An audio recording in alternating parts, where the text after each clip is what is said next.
Are you looking for new books to read? Do you like finding a new special author?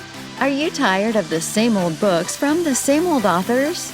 Well then, welcome to Discovered Wordsmiths, a podcast where you can hear from fantastic new authors. Join Stephen Schneider as he finds and talks to authors you may not know, but authors that have worked hard to write great new books. Hear about their book and why you should check it out.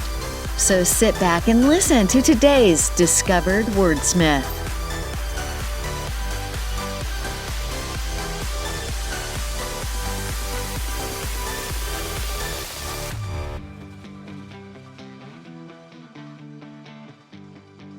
Hey, welcome to episode 87 of Discovered Wordsmiths. Now, before we get to the interview with Donna, let's hear a few words from Kindle Writing Life, one of my shout-out promos.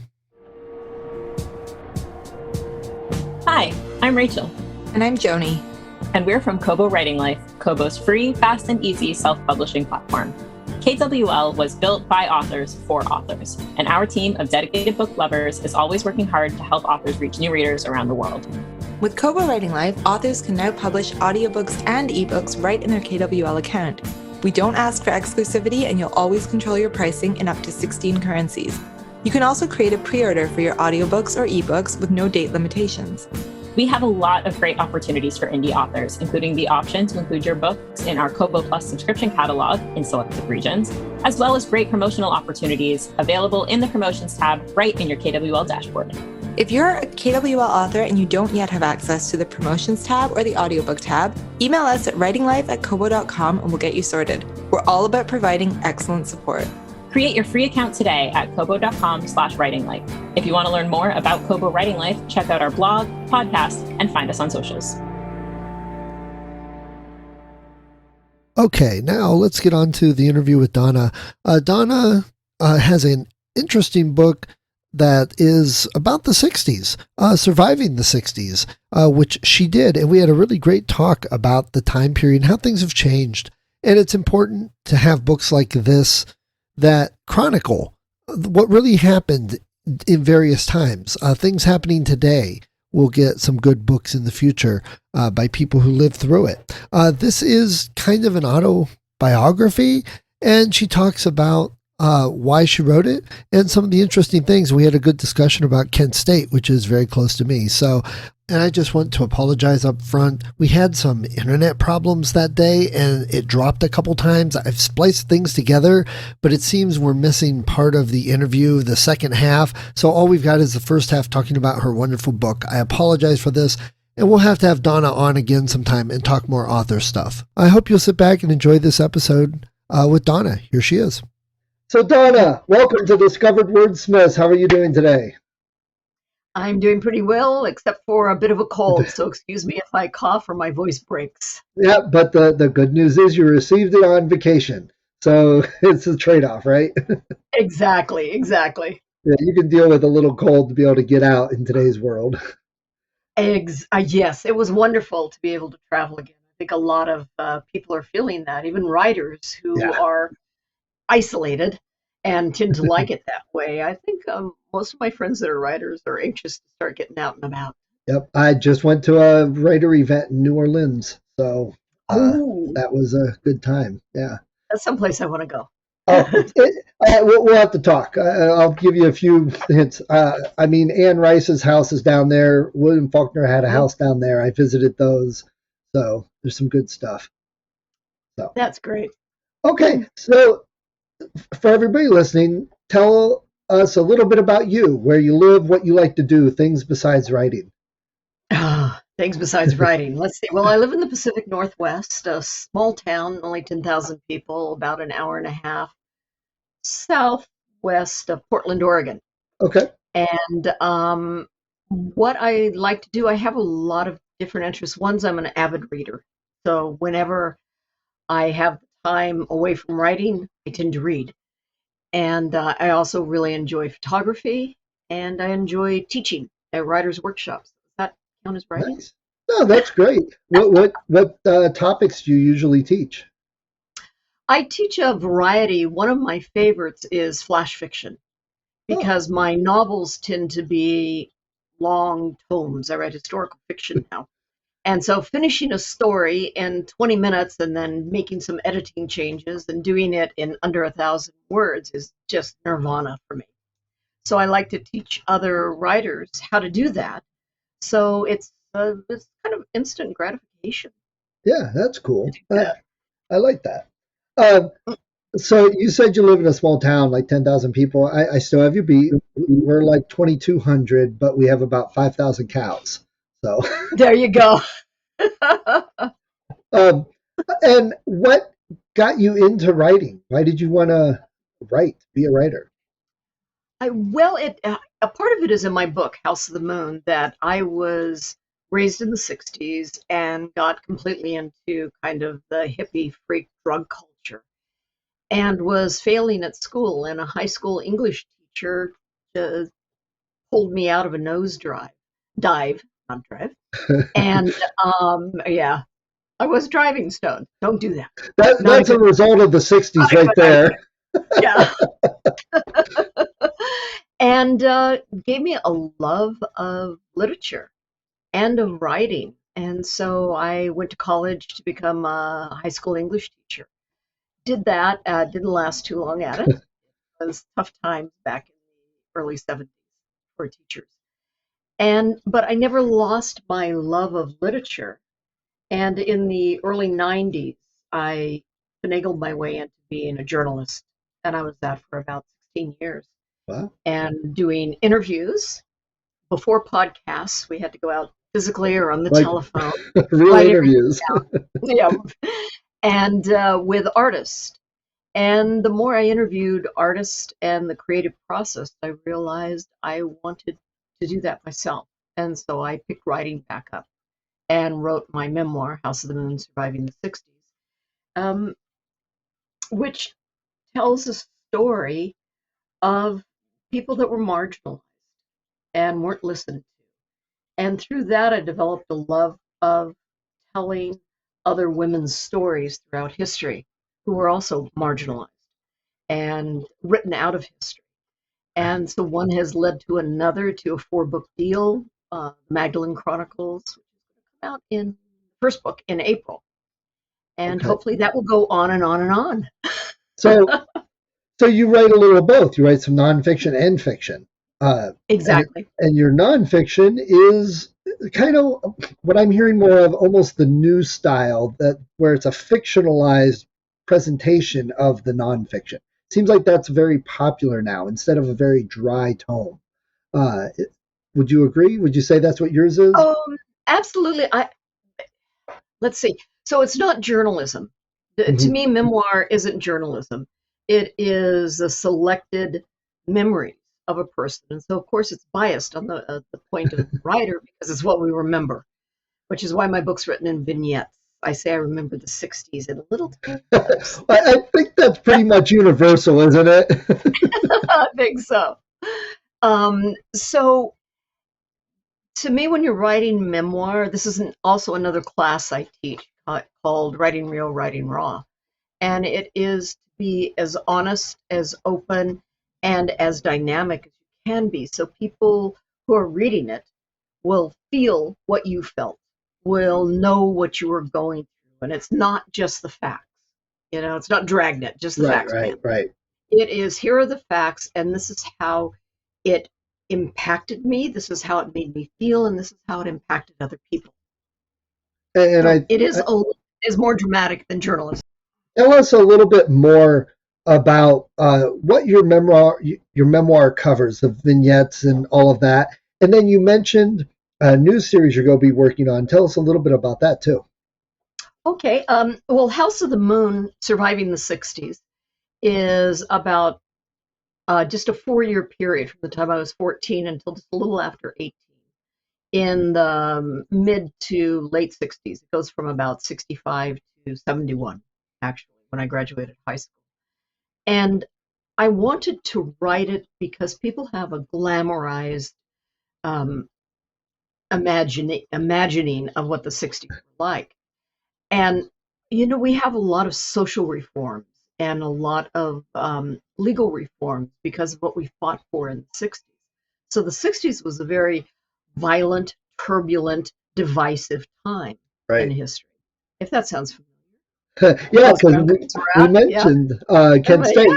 because I live by Kent, Oh, and you said you got some in there in your book about that. yeah.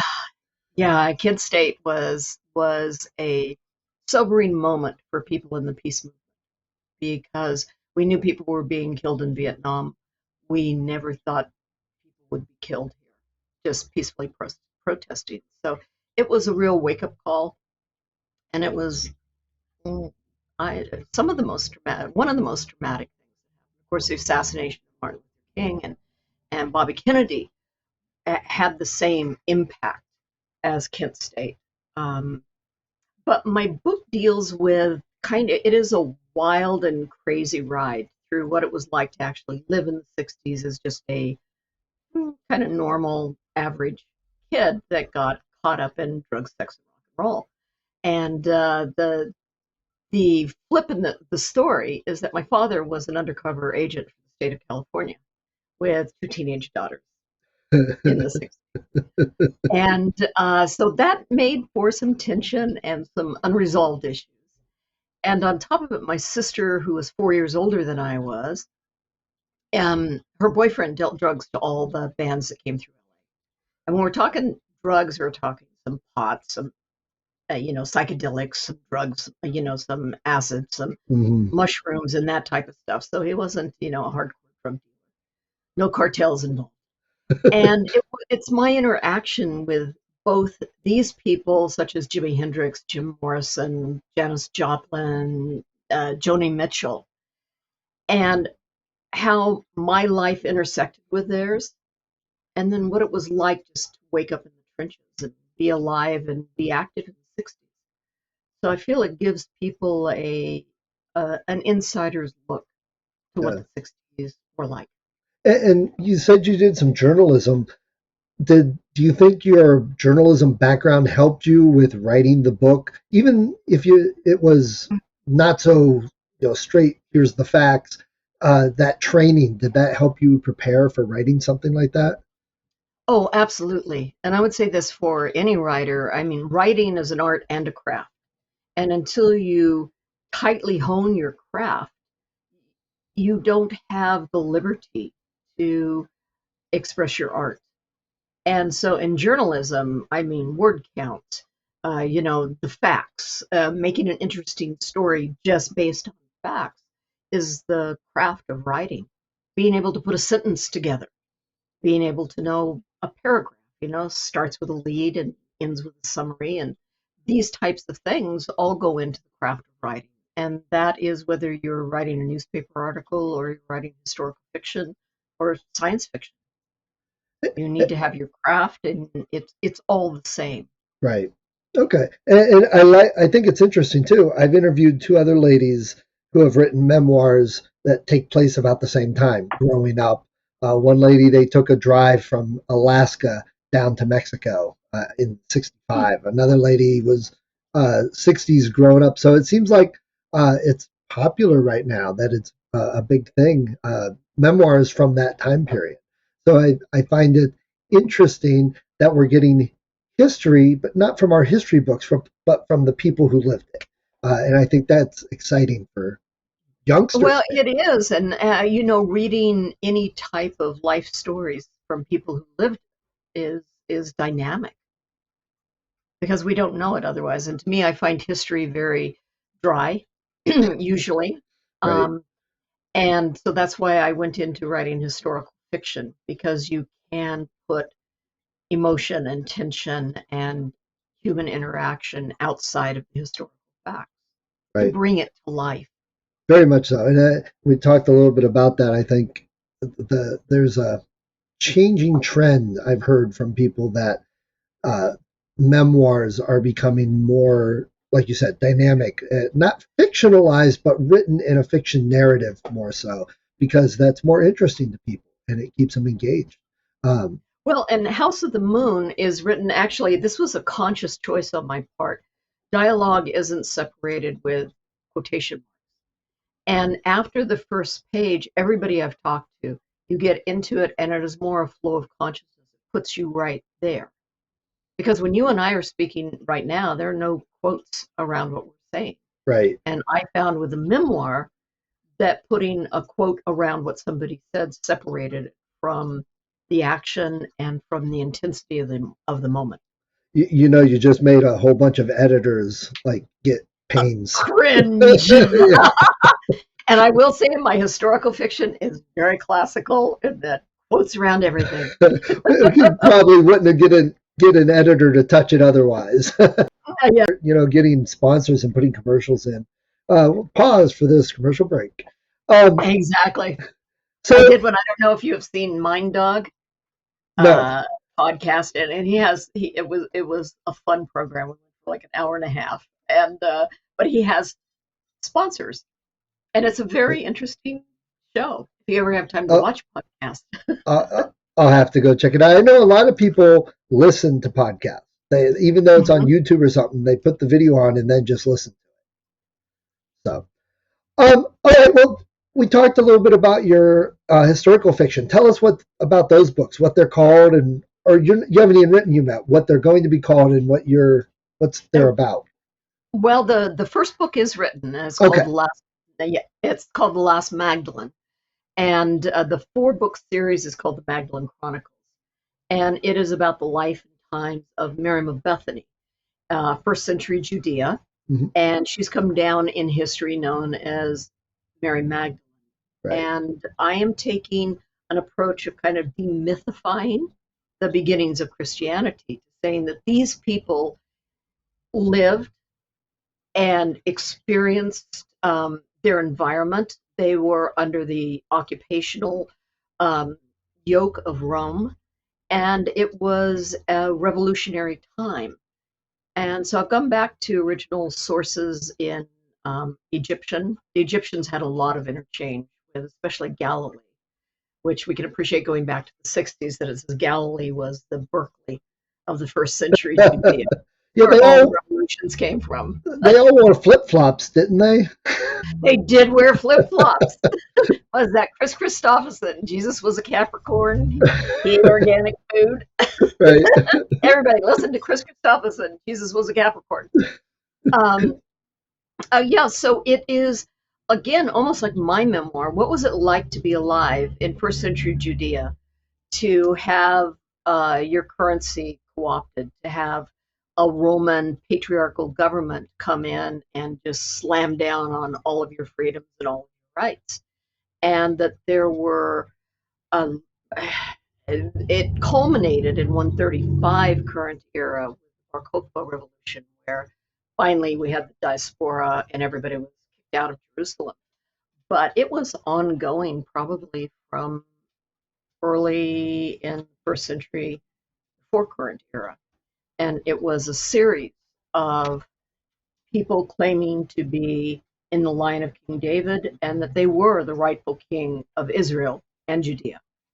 And this comes down to us somewhat mythified or shrouded in religious context. But if you strip all of that away, you have real people living real lives and fighting for their very existence. And Mary Magedalene is one of the primal characters in this whole drama that took place trying to free Israel and Judea from Roman rule. And so I'm telling her story through 4 books. So it's historical fiction, meaning you've got the dates, times, places, people, battles, and whatever in there, but it's a fictionalized, so you don't know exactly what they said, what they may have done. Did you try and put in maybe a romance or kids going to school? I mean, how do you going to school. Yeah, how do you write historical fiction like that? And you mentioned it was similar to your memoir, which I thought was interesting. It's like the memoir of those people. So that's an interesting way of thinking about it. So just help me out. How did you write something like that? Well, I took first, I had a great interest in the fact that Mary Magdalene's mentioned so many times in the Bible, and women were usually discredited and left out. So she had to be somebody important. And so I started investigating the times and the places and what women's roles were in Judea. And I worked with a Hebraic scholar, Shana Locks, out of Haifa University, to find what women's roles were in first century. And I found that women had incredible rights in Judea. And we were fed a line of, you know what, that women were not educated, they didn't have rights, they couldn't go in the temple. They were judges, they were what we'd consider rabbis, they were teachers. Women had incredible rights. They could inherit in their own name. One thing that is interesting is the Greeks had no concept of women being liberated, let's say. So when the word in Hebrew means a woman unto herself, the Greeks said, well, what could that possibly mean? Well, in Hebrew, it means a woman that didn't belong to a man. She was an independent woman. So the Greeks said, oh, well, that could only be a virgin. That has to deal with sex. No. When it broke off, you were telling us about what you learned about free women in the Greek society. Oh, well, actually, that women in Greek and Roman society weren't granted the same rights that they were in the Middle East area through the Great Sea, they called it, or the Mediterranean basin. So both the Greek and the Roman societies were very patriarchal, and women belonged to men. And so when they translated the Hebrew word, which meant a free woman, it meant a woman unto herself, and they could not understand what that meant. So they said, oh, that means she couldn't have had sex with a man, so she's a virgin. And this was only one of the myriad of misinterpretations of words. Another one is the word Messiah, which did not have any religious connotations at all until the Middle Ages. It meant anointed one, which meant it was the anointed king. But the Greeks had this, but they translated it to Christos. And then it started gaining religious connotations once Christianity became the formalized religion of the Roman Empire. But it didn't have any mystical or religious overtones other than we experience all through, especially the Middle Ages, the divine right of kings, that they were chosen by God to be king. And so in Judea and Israel, if you were anointed with spikenard oil, then it meant you were chosen of God to be king. But it didn't mean you were God. I'll stop there. Okay. I've already got the editors on me. So what other books that are out there would you say are similar to these books for people that may be interested? Not too many. We have a lot of fanciful renditions about the Magdalene, everything from her being possessed by the evil goddess Ashara, and Jesus had to exorcise the demon goddess from her, to her being a Celtic slave woman that was taken to Judea, where she was reunited with Yeshua, who was also Celtic. And so we have all of this, but I don't know of books that have looked at the daily life and to say this is probably what daily life was like. And the other big part of this book is that there's archaeological evidence that the goddess Ashara was still being worshipped by women, maybe clandestinely, but up through the Second Temple period, we find small statues of Ashara. And so my contention is that Mary Magedalene was the priestess of Ashara. And it isn't all woo-woo or that. It was women need a loving, kind, life-giving, life-sustaining aspect of divinity to speak with and to entreat, to help with their daily lives. And this was present in all other religions throughout the Mediterranean basin, including the Greeks and Romans and Egyptians, of course. Everybody else had it. So to think that the Hebrews in the Second Temple period didn't have it isn't logical. They did. They didn't like it. The priest didn't like it, but it doesn't mean it didn't happen. Right. So your book, the memoir, what was that called? I apologize. House of the Moon, Surviving the 60s. What made you want to write that book, the memoir, and then change and want to write this historical fiction book? Well, it was kind of the opposite. I had started writing and researching for the Last Magdalen, and it happened very kind of surreptitiously at a Thanksgiving dinner where my brother-in-law said, did you really know Jimi Hendrix and Jim Morrison and all these people? And I said, yeah, I did. And he says, why don't you write about that instead of people that have been dead for 2,000 years? And I went, now that's an idea. So I wrote about my experiences, and I think in doing so, for all new writers, don't be afraid to change. Writing about myself and needing to be honest, needing to be graphic, needing to be accurate, helped in the historical fiction. And I see a connection between the two. As I started out with, women in the 60s were marginalized. We had very few rights. My mother couldn't even get a driver's license unless my dad signed for it. That's being marginalized. I was denied a voice, which is why people of my generation fought for free speech. And this goes back throughout history, and I realize that we're all connected.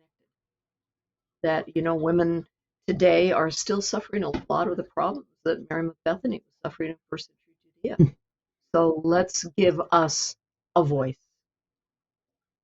Nice. And let me ask that for a second, since you mentioned the musicians, and I like talking music.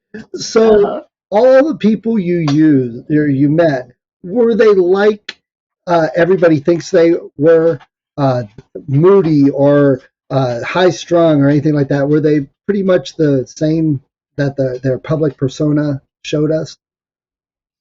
Well, you see, in my interactions with it, I would have to say that Jimi Hendrix was one of the kindest, most big-hearted, loving, caring people that I've met. He was genuine, and he was about the music, and the music transported him and anybody that listened to it. But underneath that, he was a kind, generous person. And there's a whole chapter in the book about how basically he got me out of a really bad situation by just being a great guy. Wow, nice. Yeah, nice. For the other ones, Joni Mitchell is a phenomenal person, still is. Nice, and good. Also inclusive, not to the. Thank you for listening to Discovered Wordsmiths. Come back next week and listen to another author discuss the road they've traveled, and maybe, sometime in the near future, it might be you.